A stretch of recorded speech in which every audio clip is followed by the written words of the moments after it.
Hey, Samster. Let's go check on my seedlings, okay? Not as exciting as checking on the chickens or the garden. This is my full-on original 1980s dining room off the kitchen. I have a little bit of a love-hate with it. We just moved in, so there's just nothing in here, and I'm using this as a garden room. My broccoli is on day 8 and looking really good. I'll get a better view.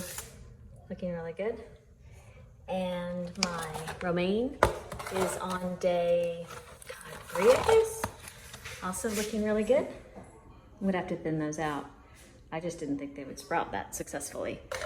I have a 15-foot hose, little drip hose that I paid $10 for. I bought the most expensive one on Amazon instead of spending $20 on 200-foot hoses.